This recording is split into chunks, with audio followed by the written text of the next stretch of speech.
Hello guys, welcome sa DIY Planet. At ito na naman, may bago tayong video dito. Halimaw box D10. Ito guys ay custom. Kumbaga pinaliit natin siya from original version niya na D12 tsaka D15. So yun guys, ito inumpisan, nagcut na nga pala ako ng mga planks. So ayan yun guys. So sundin na lang natin guys yung plano na yan guys, sarili kong gawa. So nasa description naman yan guys yung mga plano niyan, kung ano yung mga sukat niyan bawat planks.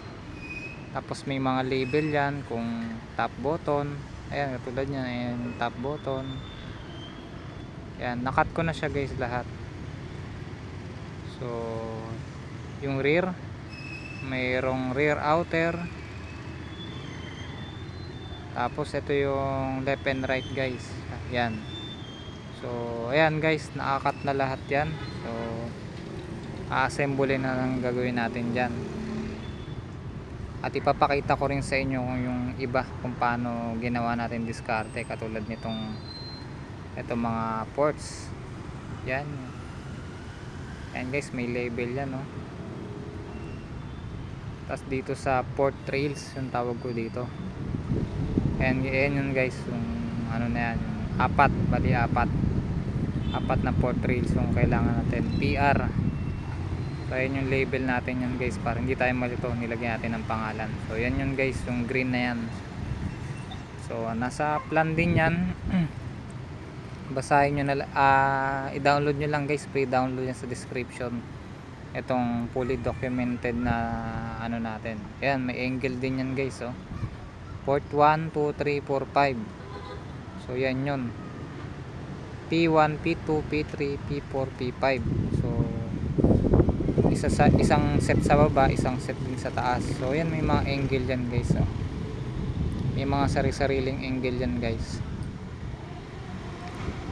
Yan guys, P1, 2, 3, 4, 5. So yan guys. So ayan, ayan yung support natin, yung may mga angle yan, lahat yan 1, 2, 3, 4, 5. So dulo lang naman yan guys, sundin nyo lang yun. For example, itong P2 dulo nya 10.7, tapos sa kabila rin 10.7. so ganun din dun, sundin nyo lang kabilaan, P3 saka P4.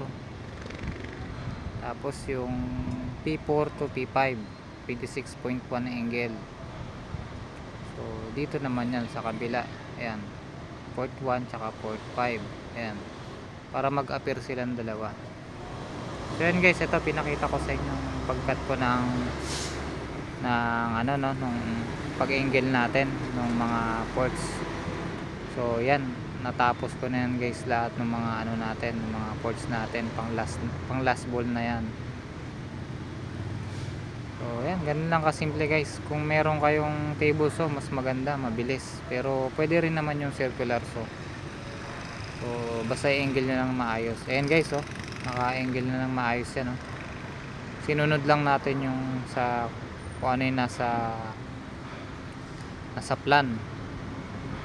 Ayan lang, ganun lang kasimple guys. So ayan, ito naman guys yung PR. So ano muna natin yan, guguhitan muna natin yun guys, yung PR, yung port rails. So nabanggit ko kanina, apat siya guys, no? So isa sa dalawa sa taas, dalawa sa baba. So siya yung magsisilbing support para do sa P1, 2, 3, 4, 5. So ito pinwes kong ganyan muna guys, tas sabay-sabay natin siyang guguhitan para pantay yung guhit natin. So sundin nyo lang guys yung nasa plano kung paano natin siya ginuhit, no? Andun yan, nakasaad lahat yan kung ilang centimeter. So ganun lang kasimple guys.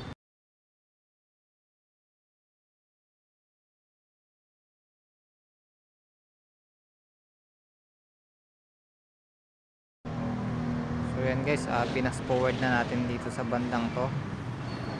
So ginuhitan ko lang ng ganyan guys. Pagkakaguhit natin sabay-sabay, gamit tayo ng speed square. Yung itim na yan guys, speed square yan, tawag yan. So ganito lang yan guys, no? Yung pag ano natin, gamit lang tayo ng jigsaw pagtabas natin sa port. Ayan, ganyan lang guys. Yan lang kasimple guys yan.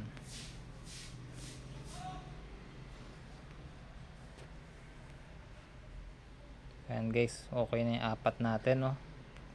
Ready na tayo ikasa lahat ng mga ports. So yun guys, sa pagkasa natin, no? Make sure na meron tayong eskwalado na katulad yun, yung kahoy na nasa likod, para pantay siya agad guys.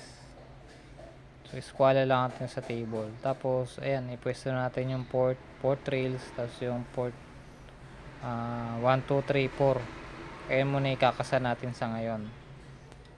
Kailangan ma-fix muna natin tong tatlo na to dun sa port rails. So ngayon lang guys, i-ano natin siya, lagyan natin ng ng glue, wood glue, or pwede rin yung mga builder bands, mga no more nails, pwede rin yun guys, matibay din yun pag basta kapit na kapit siya, yung kasang kasa talaga. Yan, sa parte na to, no more nails muna yung yung nilagay natin. Pwede rin naman wood glue guys, walang problema dun. Nasa any wood glue pwede. Yan, ganyan lang guys yung pagkasa. Dulo-dulo lang guys, dulo-dulo lang natin siya. Ayan, pwesto muna natin ganyan. Kailangan dulo-dulo, pantay, walang sa gilid niya, pantay lang dapat.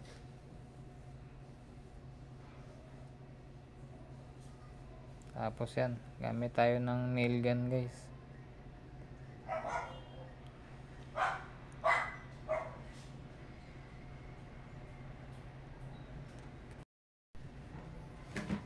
Ayan guys, yun lang kasimple guys ang gumawa ng halimaw box. Basta masunod lang natin yung nasa plano, no? Madali na guys. Sa iba kasi guys, yung lalo na yung mga baguhan, talaga mahihirapan, lalo na pag wala tayong plano na sinusunod. Hindi kasi dito pwede guys yung manghula lang tayo ng ng mga sukat-sukat tsaka angle. Kailangan talaga pulido yung pagkagawa natin guys. So yan guys, kung makita nyo dyan, nakasa natin yung port 3, port 1 tsaka port 2. Ayan yun guys, yung P1, P2. So itong P3 naman. So yan guys, kasa na natin yan, no? Ayan guys. So dito naman yung port 4 tsaka port 5. So yun yung nasa taas guys, yung isang piraso din. So dito sa port 4 naman, pagkasa natin ng port 4, ayan, P4 to guys.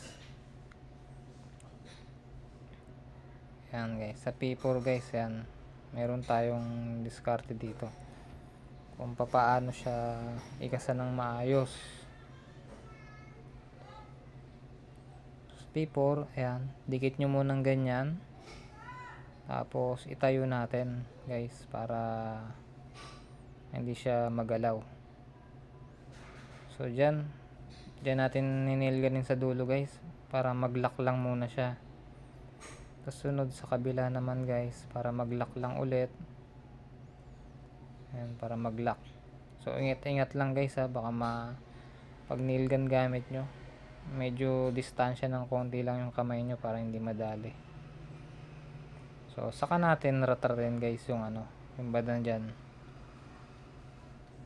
Pwede rin naman sa bandang sa kabila kayo tumirada ng nail gun guys, walang problema dun, para mas malinis. Pero sa akin kasi mas trip ko dun sa likod, ipinturahan ko naman kasi, tsaka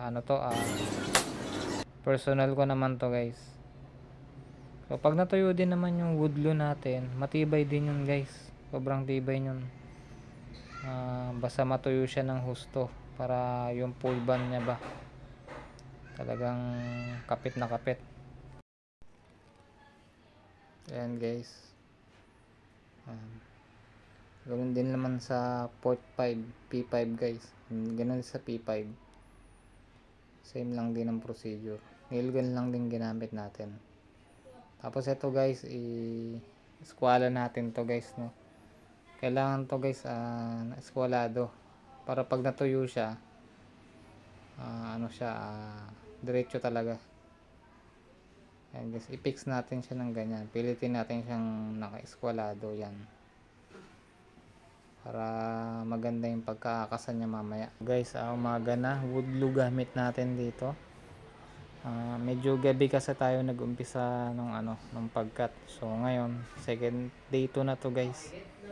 Kinontinue ko na yung video ng umaga. So yan, nagpahid lang tayo guys ng sa may mga butas-butas niya. Pahid lang tayo ng additional wood glue para additional tibay guys.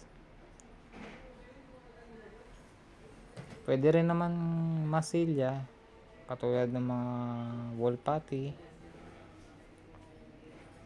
Pwede rin, wala nang problema doon. Basta dito guys, kaya wood glue yung ginamit ko para may pagkakapitan din yung kahoy, mas matibay siya kumbaga. Ayan guys, dalawa na yung nagawa natin guys, no. Isa sa tababa, isa sa taas. So guys, ito yung SPK. So do sa plano guys, SPK yung pangalan natin sa kanya. Ito yung pagitan ng port. So ginuhitan ko na siya guys. Yung diskarte natin. Bali D10 to. So ang diameter niya dapat guys ay 9 inches. So ang radius natin ay 4.5. So yun yung pinangguhit ko guys, yung ruler, yung eskwala natin na ruler. So para madali siya. So yan, bubutas lang tayo guys gamit yung drill, tsaka natin siya jigsaw-hin. Ayan guys, no. Kinat na natin siya gamit yung jigsaw, pabilog lang. So ayan guys, 9 inches diameter. So yan na, kasa natin. Ito yung support nya guys, nilagyan ko ng wood glue, tas ayan, nilagyan ko. So ito na yung SPK natin guys. So nail gun lang din pag ganyan guys, oh. So yan, kabilaan guys, nail gun natin kabilaan para matibay. So wood glue na puro gamit natin dito guys, no, para siguradong mas matibay siya. So yan, ganyan lang kadali guys. Kaya mabubuo na natin yung loob nya.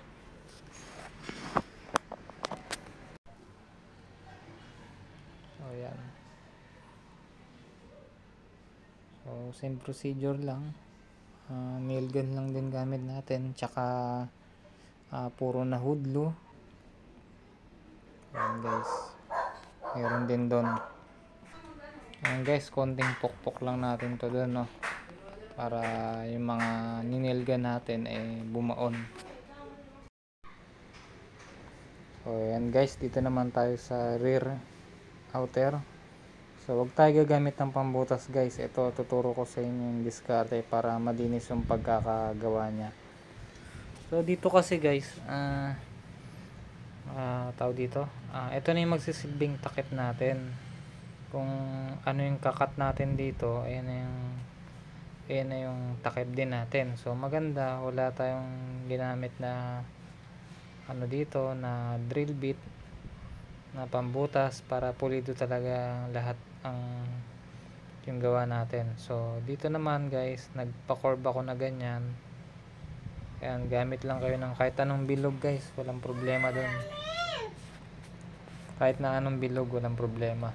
Basta ma-curve lang natin siya. So ayan guys, lahat ng side, no, nilagyan ko ng pa-curve na guhit. So ayan yung guide natin para pag nag-jigsaw tayo, ayan, dire-diretso siya, wala siyang putol po, ano siya, ang dire-diretso hanggang paikot guys. So umpisa na natin. Ayan guys, ganyan lang kadali guys mag jigsaw. So nilipat ko lang yung camera. So dire-diretso guys, walang hintuan to guys, no? Dire-diretso yung pag jigsaw natin dito. Pasensya na guys, medyo maalog lang kasi nasa table pala yung camera natin. So ayan guys, ayan, nilagyan natin ng wood glue, tas kinlamp natin para ididikit natin siya.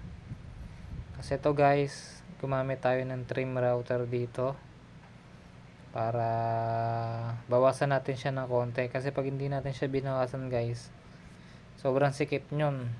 Paano kung pipinturahan pa natin siya, hindi na siya magkakasya. So gamit lang tayo ng router bit na trimmer. Ayan guys, maluwag na. So yan guys, ito naman yung inner. So sa inner guys, yung size ng guhit na yan nandun. Pero dito guys, gumamit na lang tayo ng ng mga sobrang plywood na cut natin. So tas ayan, kakat ko pa siya dyan para maging square siya. So ayan yung gamit natin, dami natin sobra dito guys. Ayan guys, imbis na isang buo na ganyan, so sayang naman, bubutasan pa natin. So ganito na ginawa ko guys, pwede naman to. Karamihan ganyan ginagawa para tipid sa materials guys. So ito, isave natin to, magagamit natin yung susunod. So ito na guys, naklamp na, no. Dito natin siya ididikit guys. Yan, pag ganyan siya. So yan, discarte natin guys. Ayan, pag ganyan siya guys, ikakasan na natin siya dyan sa rear outer.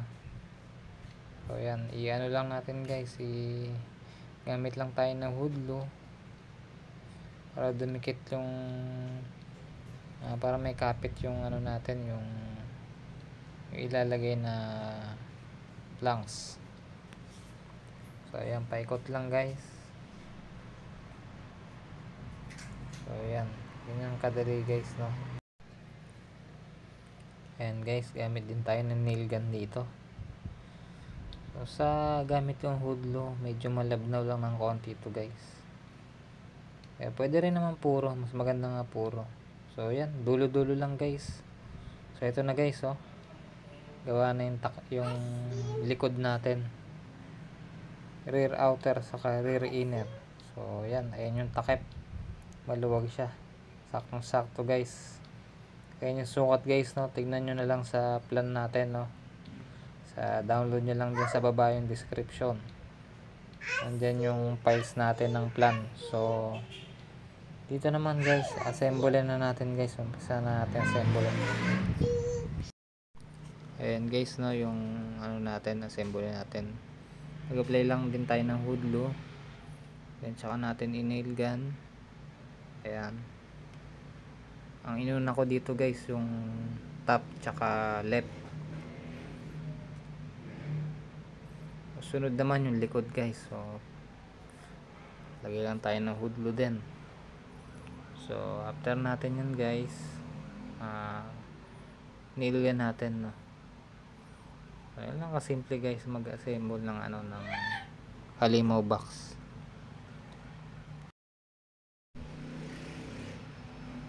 Ayan guys, konting pokpok na lang natin guys, no. So dito naman guys yung top. Ayan yung top guys, oh. So okay na, nakakagawa na tayo guys ng box. Ayan mga idol, ikakasa na natin to.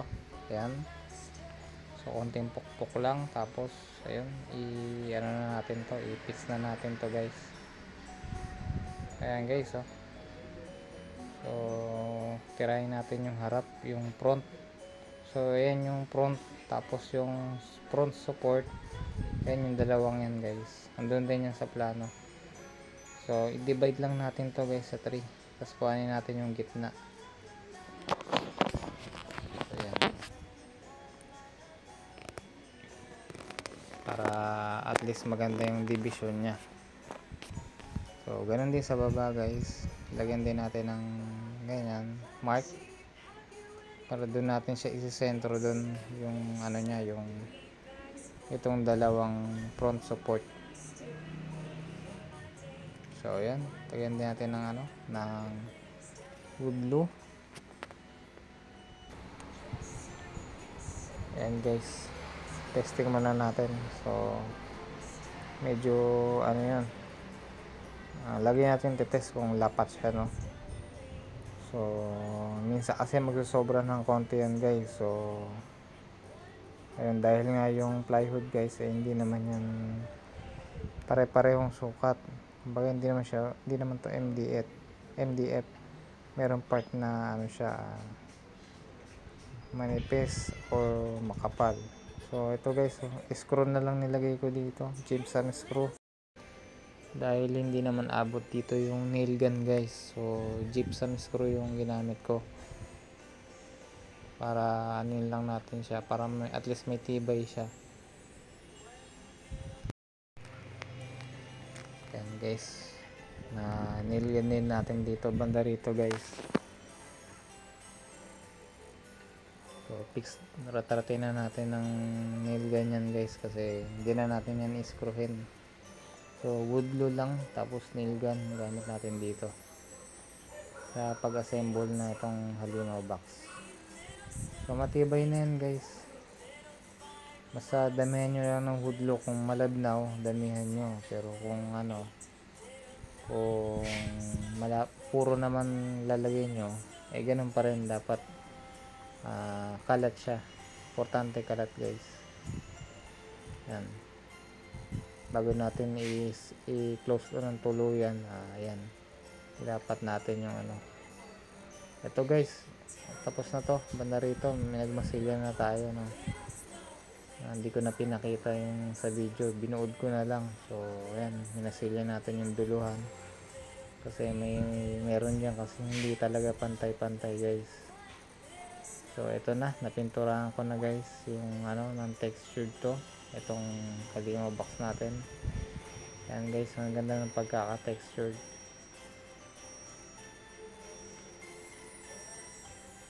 Yan guys, yung likod, oh. So ang ganda guys, talagang mamaw talaga to, halimaw talaga sa itsura. Ang ganda ng itsura nya. So hindi pa gano, semi-finish pa lang to guys, no. Hindi pa ganun kapulido, kaya meron tayong makita na konting hindi pa nakulayan. So dito na tayo guys sa may takip. Nagbutas lang ako gamit yung drill bit. Ayan, nabutasan ko na lahat, bali 10 yan guys. So ito yung gamit natin guys, yung T-nut. Tapos ito yung pang adapter natin para doon sa T-nut. Ayan, para ayan yung gagamitin natin, para madali tayo makapag-install ng T-nut. So ayan guys, ganyan lang siya.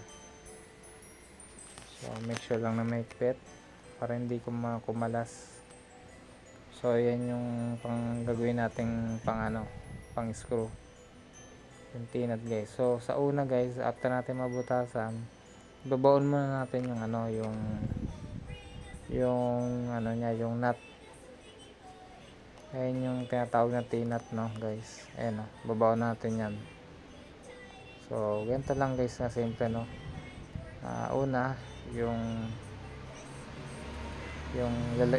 iabang muna natin yung nut doon. Ayan, screw muna natin, tas abang na natin doon sa ilalim. So yan, ayan guys. Tapos kukuha tayo ng plies, kahit anong plies guys, para talagang pampigil doon. Yan, itong ginamit ko, long nose. So yan guys, ang gagawin natin dyan, yan, pag ganyan siya sa ilalim, i-hold natin yung nut para talagang kumapit siya, no? Hindi siya bumaon kagad siya, guys, para hindi na siya umikot-ikot dun sa ilalim. So yan, i-full force na lang natin. Ayan, okay na agad yung guys, baon agad yun. So check natin guys, so pakita ko sa inyo na talagang bumaon siya. Yan, oh. So sagad na sagad guys yung tinat natin, ay yung nut natin. Sagad na sagad. So okay na dun yung ano guys, yung mga ganitong drill, kahit hindi heavy duty. So okay na yung mga portable. So same procedure lang guys, sa iba ganun din. So yan guys, yan, di lahat na natin guys, 10 piraso, no, para talaga walang kawalay hangin. So yan guys, ganyan lang siya guys, no. Ayun yung pinakatakip niya. Tapos i-fix na natin to, pwede natin to i-fix guys. Yan, lahat na yan. So maraming salamat guys, hanggang dito na lang guys yung video natin, no. Maraming salamat sa panonood, and don't forget to like and subscribe, and share nyo na rin guys sa mga gustong matuto gumawa ng halimaw box sa friends and family nyo.